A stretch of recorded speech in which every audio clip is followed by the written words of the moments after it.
Olá, pessoal. Eu sou a Andréa Biar, diretora de marketing da Fundação Brasileira de Marketing, e neste programa do FBM Talks, nós vamos falar sobre diversidade e inclusão.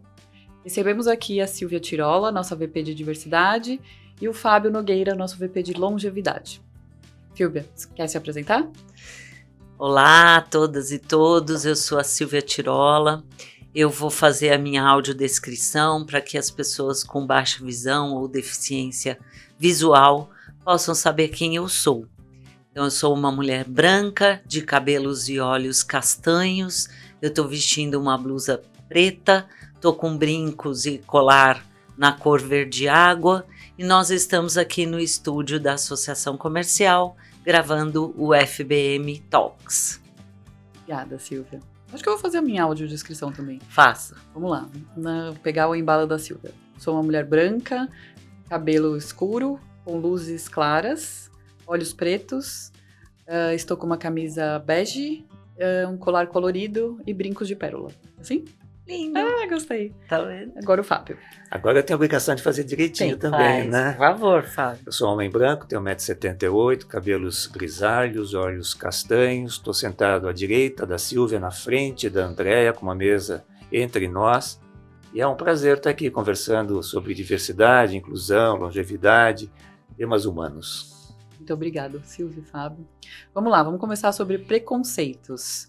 Vou começar já, né? Eu gostaria que você falasse um pouquinho sobre os preconceitos, né? E que você pode dar uma visão geral e depois a gente conversa com o Fábio um pouquinho sobre o tema longevidade. Tá ótimo. Bom, vou começar com o conceito, né? Preconceito é um pré-conceito. Alguma coisa que a gente acha que é uma coisa e depois, à medida em que a gente vai tendo conhecimento sobre aquilo, muitas vezes a gente tem um conceito diferente. Então, por isso que chama preconceito. Só que eles geram comportamentos na nossa vida e são comportamentos nem sempre muito legais, né? A maneira como a gente agride as pessoas, como a gente violenta as pessoas, como a gente desrespeita as pessoas. Quando a gente fala de diversidade e inclusão, a gente entra para diferentes tipos de preconceito, normalmente voltados a grupos que nós chamamos de grupos minorizados. E por que a gente não chama mais de minoria? Porque se nós olharmos, por exemplo, a quantidade de mulheres que nós temos no Brasil, já são 52%, então já é a maioria do Brasil. Então, mas elas são minorizadas, porque as oportunidades são diferentes. Hoje as mulheres podem ocupar todos os espaços, mas no passado não foi. Então a jornada foi diferente.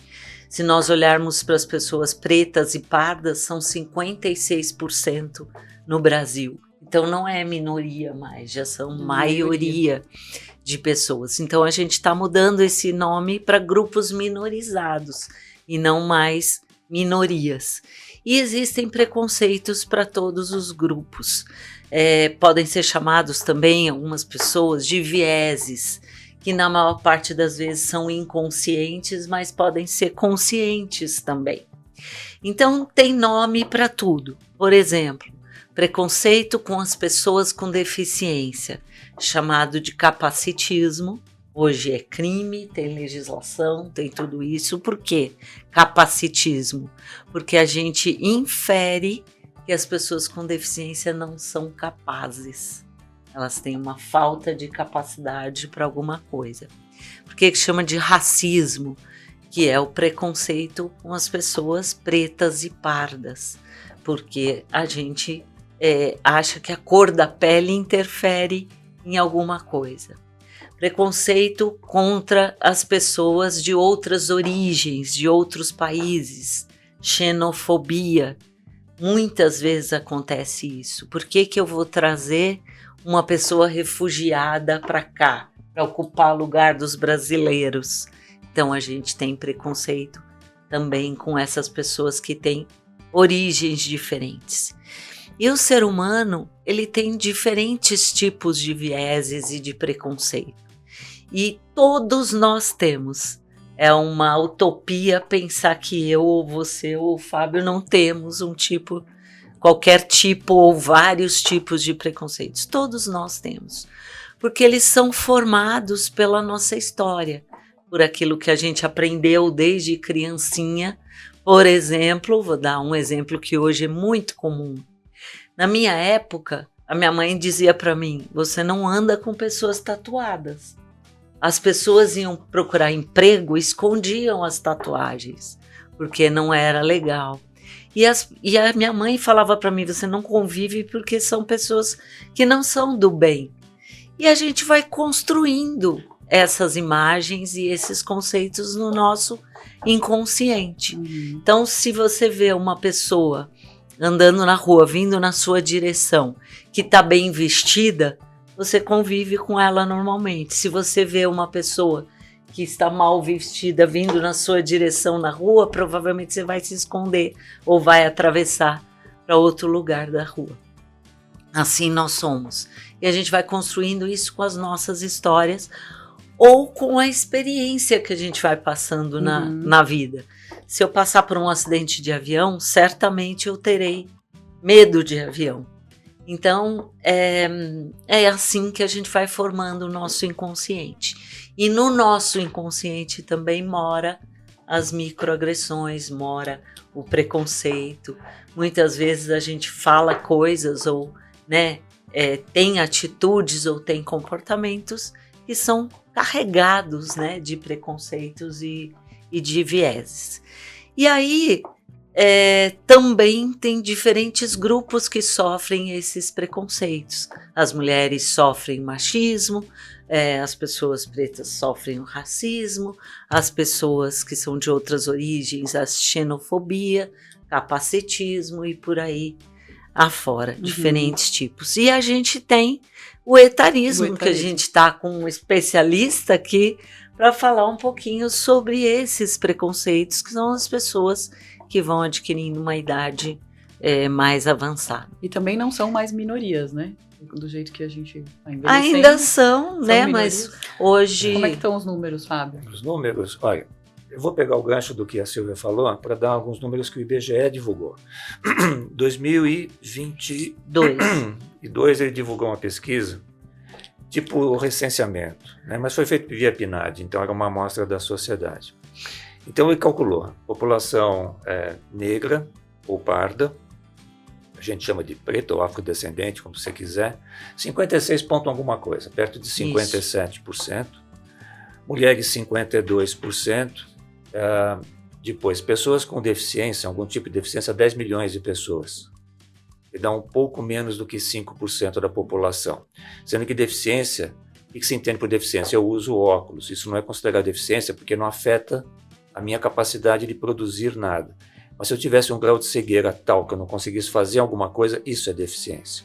Então você tem 10 milhões de pessoas no Brasil que eu não tenho membro, ou não escuta o suficiente, ou não enxerga o suficiente, ou não consegue falar de uma maneira clara. As pessoas mais velhas, acima de 60 anos, são 33 milhões de pessoas, dá 16% da população. Se você cortar em 50 anos, que não é uma idade legal, a idade legal para velhice é 60 a mais, é o que o governo define. 50 anos o mercado define como sendo maduro. Dá 57 milhões de pessoas, 25% da população. E a comunidade LGBT, aí é um mundo a ser pesquisado, porque na pesquisa do IBGE, só 1,2% da população se declarou gay, 0,8% se declarou bissexual ou transexual e 2,2% não quiseram se pronunciar. Então deu 95,8% de pessoas se declarando hétero. Menos de 5% seria qualquer outra coisa que não fosse hétero. Quando você conversa com a comunidade LGBT, você tem estimativas que vão de 10% a 22%. Em alguma letra do LGBTQIA+, agora. Então, entre os 4,8 do IBGE e os 22, você tem aí a realidade, a gente não sabe ao certo, mas é um número que está nesse intervalo. Normalmente se acredita entre 10% e 12% da população, que daria 25 milhões de brasileiros. Então esses são os números que a gente tem até o momento, nesses 5 vetores que são os mais comuns quando se fala em diversidade e inclusão, embora como a Silvia mencionou, qualquer um que não seja dentro do normativo estaria dentro de um grupo minorizado, você poderia colocar numa categoria de diversidade. No fundo, todos nós estamos dentro de alguma categoria majoritária e dentro de alguma categoria minorizada, em algum aspecto da nossa vida. Sim. E o etarismo, como funciona o preconceito? Me conta um pouquinho. Etarismo é o preconceito de idade, não contra o mais velho.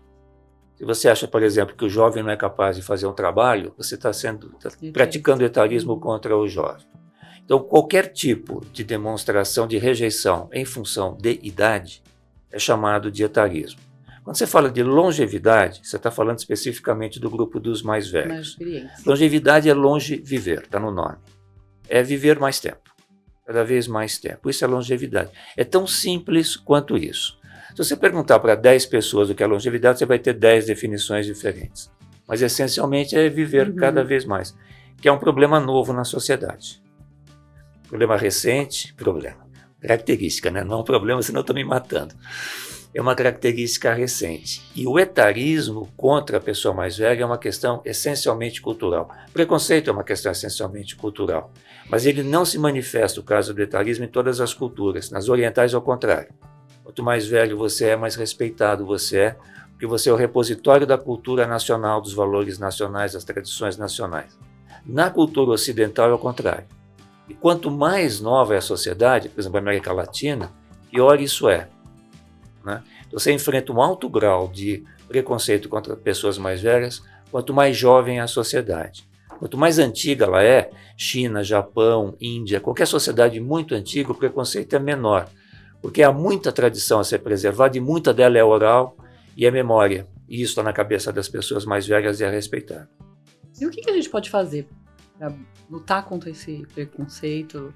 É educação, é cultura, é promover a integração das idades? O que vocês, a opinião de vocês, gostariam? Bom, assim, eu todo dia estou conversando sobre isso, né, na minha função aqui organizacional. Eu não tenho dúvida nenhuma que quanto mais a gente transmitir conhecimento, quanto mais a gente preparar as pessoas para se reconhecer como pessoas que são parte da diversidade, de qualquer um desses grupos, como o Fábio falou, a gente está em algum, ou em alguns, né? Porque existe um conceito chamado de interseccionalidade, que são os diferentes marcadores sociais que eu tenho. Eu sou Silvia, sou branca e tenho 61 anos.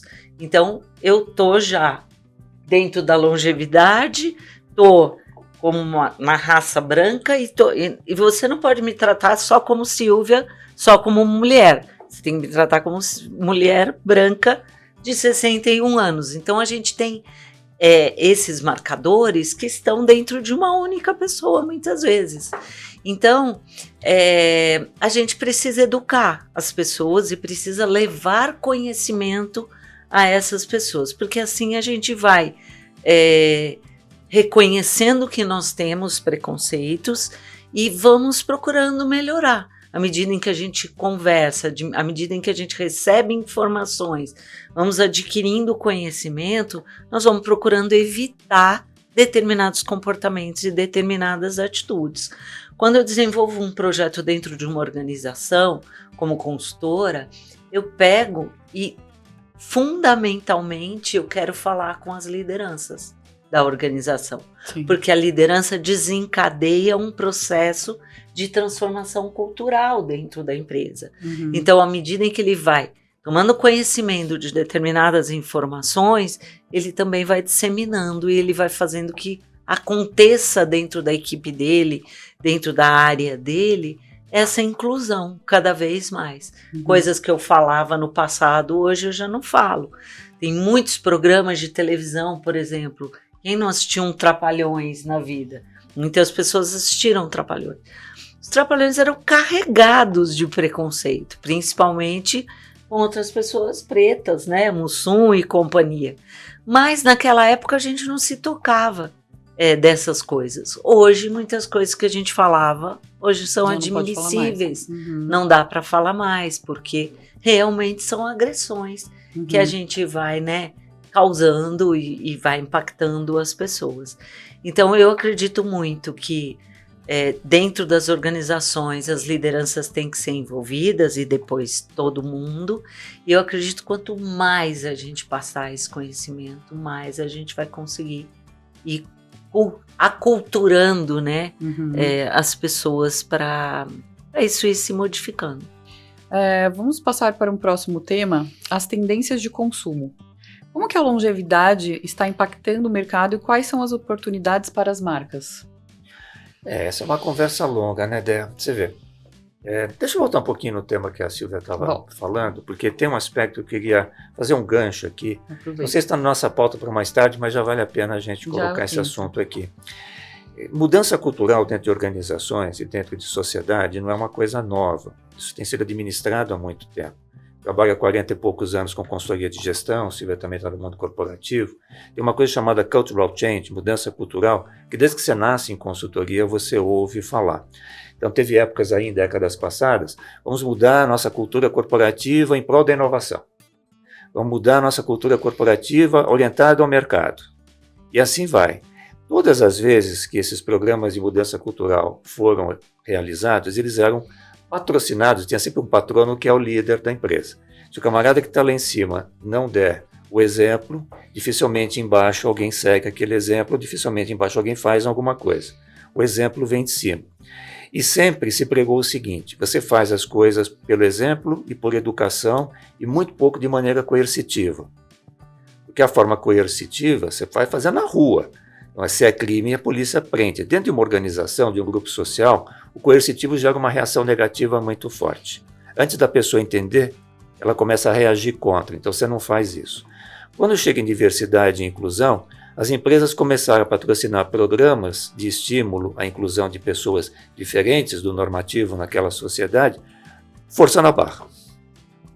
Então, em vez de você entrar por um processo educativo que leva anos para acontecer, num processo, por exemplo, que leva anos para acontecer, não, vamos impor regras aqui e quem não cumprir as regras a gente pune de alguma forma. Ou vamos forçar a barra. Vamos colocar uma pessoa em tal cargo porque ela faz parte do grupo minorizado, não porque ela tem a competência para aquilo. Resultado, uma baita de uma reação contrária. Então a gente começa a matar uma coisa que é importante, é você educar as pessoas para um mundo melhor, fazendo coisa certa do jeito errado. Esse é um drama. Você vive isso em todos os vetores da diversidade, inclusive no tema que você me perguntou, de longevidade, porque não adianta criar uma cota para botar pessoas mais velhas dentro de uma empresa. Tá, você põe o cara lá, ele faz o quê? Ele tem que estar numa função onde ele possa contribuir, onde ele possa ser valorizado ao mesmo tempo. Ou seja, contrata alguém que tem valor para a função a qual é designado. Isso vale para qualquer outra pessoa de qualquer outro perfil, mas não tem sido feito assim. Por isso você vê tanta hoje reação no mercado, empresas fechando áreas que gerenciavam funções de diversidade, tinham o objetivo de fazer um processo de inclusão ser mais fácil, ser mais bem aceito, e não estão chegando lá. Então entrei um pouco na tua seara, Silvia, mas eu acho que esse é um fenômeno que está acontecendo agora. É muito atual, né? É super atual. Então, acabando, né, com essa área de diversidade em algumas empresas, até acho que é um efeito que vem até de fora do Brasil, porque realmente colocaram para inglês ver. Pode falar? Não é preconceito, né? Não, não é. Mas né, você pensa, fala realmente, não era para fazer a diversidade funcionar, a inclusão, mas de fato porque precisava cumprir aquele protocolo, né? Essa é uma discussão agora recente, mas que já também acontecia muito por conta disso que o Fábio colocou. E eu quero colocar uma pimentinha aqui, porque discussão sobre cotas também é muito ampla. Hoje, olhando assim de longe o que vem acontecendo, se nós não tivéssemos uma legislação e, por exemplo, as cotas para as pessoas com deficiência, eles estariam nas casas deles até hoje. Então a cota vem corrigir um desvio, né, que a sociedade não estava conseguindo provocar. Porque se não houvessem essas cotas, provavelmente a gente não teria uma quantidade que ainda é muito pequena, mas de pessoas com deficiência no mercado de trabalho. Porque a jornada da largada dessas pessoas é muito diferente. Eles ficavam presos dentro da casa deles, sem poder sair. Então, tem correções, mas o que o Fábio traz é uma coisa muito importante. Não adianta forçar sem educar. Eu Exato. volto ao tema que a gente estava discutindo antes. Por que eu vou ter que pôr uma pessoa aqui que não pode realizar aquela função? Só para colocar aqui, porque eu tenho que cumprir? Não está correto também. Então a gente precisa fazer o caminho meio de volta, né? Refazer Eu esse oriento, caminho, né? eu instruo, eu preparo, e aí eu recebo que certamente aquela pessoa, ao vir para uma organização, ela vai dar o máximo de si. Mas eu vou saber, como líder, tirar esse potencial e fazer com que a pessoa possa contribuir com aquele avanço e entregar resultados positivos que eu quero. Mas a gente foi atropelando tudo e fazendo tudo no caminho meio que contrário, entendeu? Na mão meio contrária. Essa conversa sobre estão fechando as áreas, a gente percebe que o título, as chamadas das divulgações nem sempre correspondem ao que tem ali de conteúdo. A gente acha assim, estão fechando as áreas em primeira mão, a primeira imagem, a primeira percepção que a gente tem estão fechando essas áreas porque não precisa mais.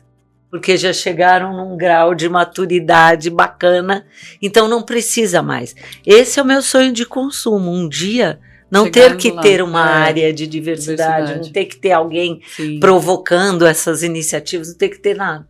Mas quando a gente vai entrando na história, não é bem assim, entendeu? Fecharam porque realmente não tem mais interesse da organização, não tem mais, né, esse estímulo para que as coisas aconteçam. E é o que é muito mais preocupante. Porque a gente não atingiu esse grau de maturidade suficiente para não ter mais que falar sobre o assunto. Então, talvez eram líderes, empresas que usavam isso como um gancho de marketing.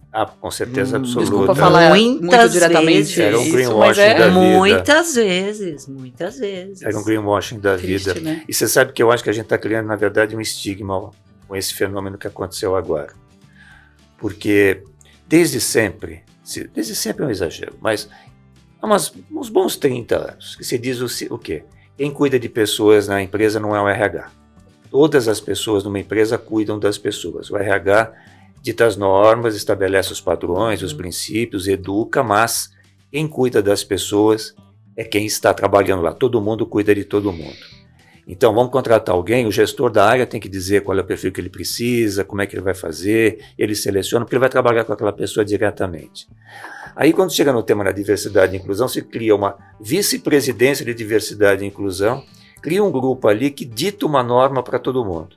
Aí você precisa convencer o cara que está lá embaixo, numa fábrica, a 2.000 quilômetros de você, que está precisando contratar um manobrista de não sei o quê, que ele tem que seguir uma regra que respeita isso, ou que é ditada por uma diretoria que está em São Paulo, longe dele, que não conhece a realidade dele, e ele é forçado a botar uma pessoa que ele não quer. Resultado, não funciona.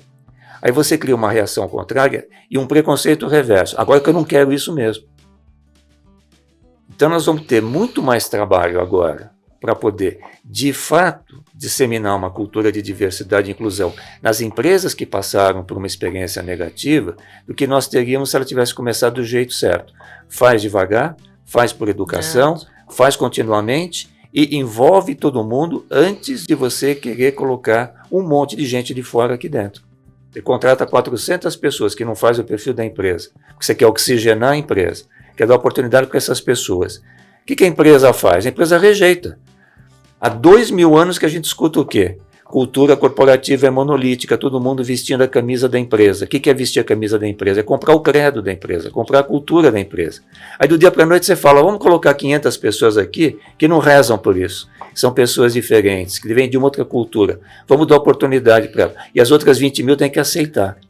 Resultado, você cria um conflito.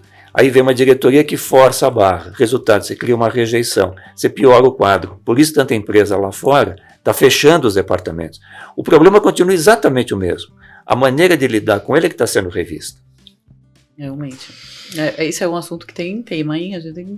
Eita, traz o jantar. Traz o jantar, vamos continuar aqui, traz o vinho, traz o jantar. O pior é que a gente não tem a solução. Se a gente tivesse a solução, estava perfeito. Não tem. Mas acho que é bem nesse caminho, né, da educação, do conhecimento, né, de levar essas lideranças a um papo mais olha, é isso, não dá para ficar fingindo. O líder realmente tem que estar pronto e apto para falar com o restante da empresa sobre o assunto e abrir os olhos. Letramento é uma coisa que eu acho que também é muito importante, é o começo do começo do começo, que às vezes a gente mesmo em reuniões, o que a gente já não cometeu de gafe, a Silvia, não faz assim, né? Não pode falar esses termos, e a gente vai aprendendo. Então, como o nosso grupo, que é um grupo de, sei lá, 20 VPs, a gente já passa por isso, imagina essas grandes empresas, né, com grandes conselhos, precisa ter essa preocupação de fato, né? Implementar. Sim, mas isso está muito ligado, André, não sei se é o nosso tema aqui, mas está ligado também ao grau de maturidade da empresa. Se eu olho empresas pequenas e médias, elas nem chegaram nessa pauta ainda. E depende da parte do país que você está também. Depende do lugar, depende do país. Quando eu olho, por exemplo, a família do meu marido é do interior. Quando eu chego no interior, que eu falo de diversidade e inclusão, página D para eles. Não está nessa pauta, não está na agenda. Verdade, nem chegou lá. Nem chegou lá, estão fazendo saneamento básico ali ainda, de determinados temas. Então, não adianta também eu querer levar essas coisas, porque não chegou ainda essa maturidade. Vão perguntar para mim se é de comer ou de beber, entendeu? Esse assunto. E esse problema, pegando o gancho nisso, também acontece nas grandes empresas quando elas têm operações estão espalhadas pelo país. Você pega um grande fabricante de bens de consumo, ele pode ter uma fábrica só enorme em Manaus, mas muitas delas têm fábricas por todo o país. Ele tem que lidar com uma realidade regional que é muito diferente. Você tem uma fábrica no interior da Paraíba e outra no interior do Rio Grande do Sul, são dois mundos e dois contextos culturais completamente diferentes. É a mesma empresa com uma mesma política. Como é que você lida com isso? Então não é fácil também para uma empresa que está com operações espalhadas lidar com essa situação. Sim. No Brasil continental, né, são outros mundos, vários anos, né, a gente tem pedaço do Brasil que está em 1950 ainda, né, São Paulo extremamente evoluído, mas com graves questões.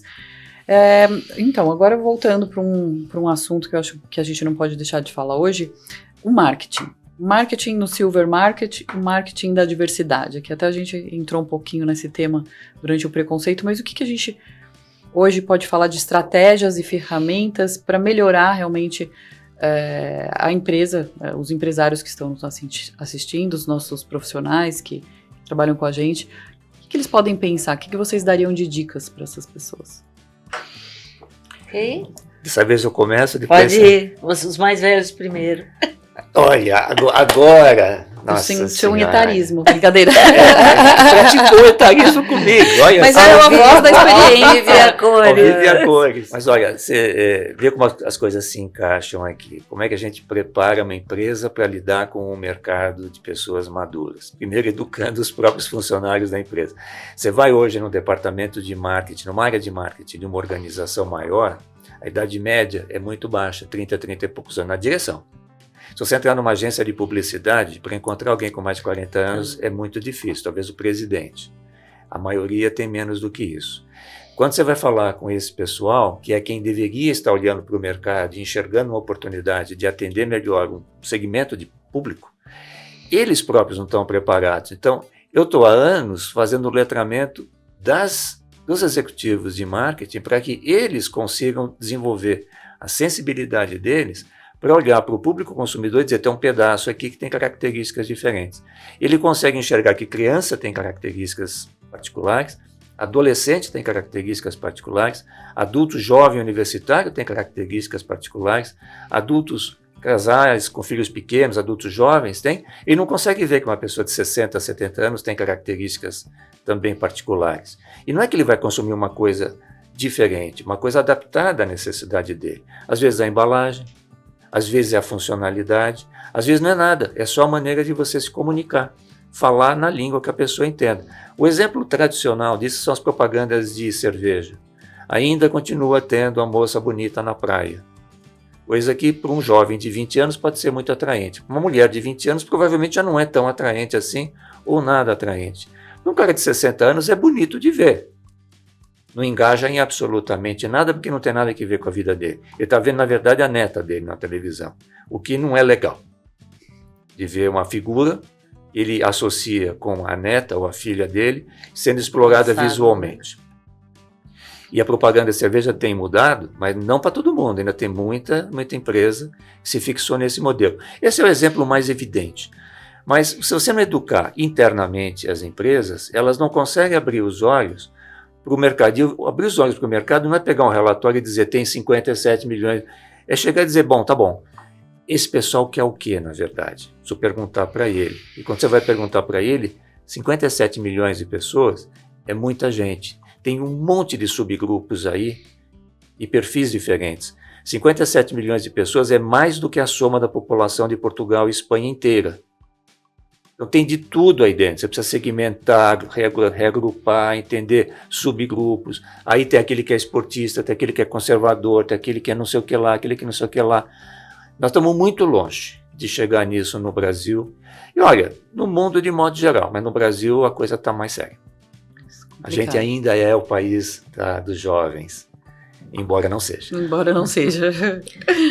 Eu queria fazer uma contribuição aí nesse tema que o Fábio está colocando. A ONU fez um trabalho muito interessante com relação às propagandas. E aí, falando de diversidade e inclusão, um guarda-chuva maior, e aí houve uma grande transformação nas propagandas, a gente percebe, né?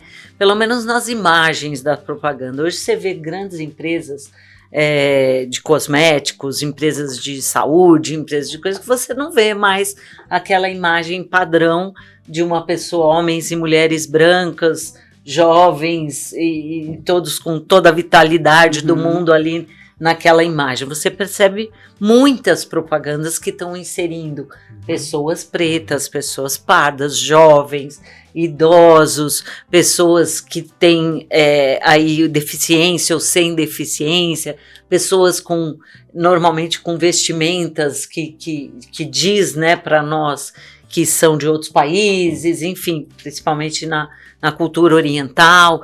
Então, esse já foi uma maneira de a propaganda e inserindo essa diversidade no meio em que a gente está vivendo.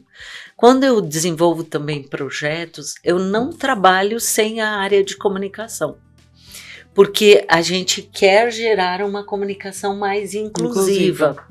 Então, a gente quer que todas as pessoas se sintam parte daquilo que está sendo falado.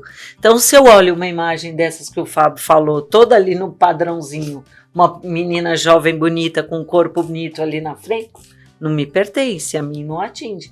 O máximo que eu vou fazer é, um dia eu fui assim, né? Agora eu já tô... Esteticamente, sabe, é uma pessoa bonita. Mas não engaja a marca, que é o que interessa. Não engaja a marca. Então, a gente tem trabalhado muito próximo da comunicação. Sim. Inclusive o site da FBM, você fez uma revisão que ficou site excelente. Da FBM, toques, a gente tentou. O que a gente tem? Pessoas, são coisas muito simples, mas que a gente pode ir tentando engajar e tentando trazer essa participação no contexto. Então, quando eu falo olá a todas e todos, eu já estou envolvendo todo mundo.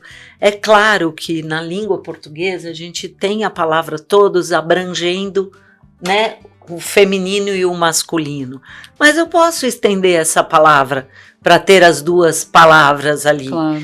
Eu posso fazer uma comunicação que possa atingir pessoas com deficiência visual, que tem ali uma descrição de imagens que normalmente as pessoas com deficiência não conseguem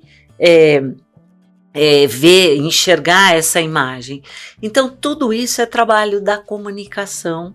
E o marketing também pode gerar para fora da empresa, para fora das organizações, propagandas, campanhas e por aí afora, que tragam um pouquinho mais dessa inclusão, que tenham nas suas imagens pessoas de mundos diferentes, pessoas com aparências diferentes, estilos diferentes. Há muito pouco tempo atrás começaram a inserir pessoas gordas, né? Pessoas com um corpo que não era aquele padrão, um corpo diferente.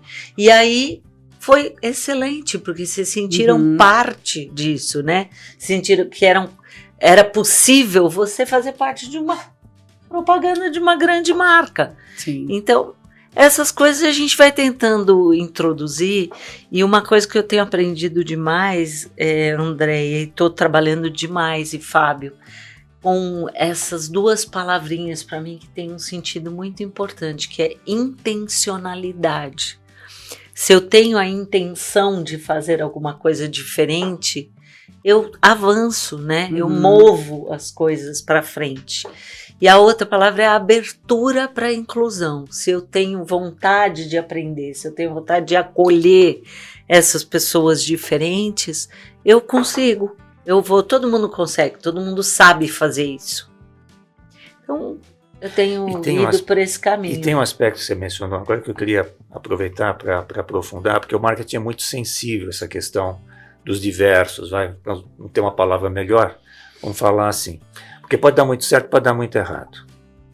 A Natura começou uns anos atrás a incluir casais homossexuais nas propagandas, tipo Dia dos Pais, Dia das Mães ou qualquer outra data desse tipo. Namorados. Teve alguma reação da ala mais conservadora da sociedade, mas foi muito pontual. Era no momento da propaganda, depois se esquecia o assunto. Mas às vezes a coisa complica.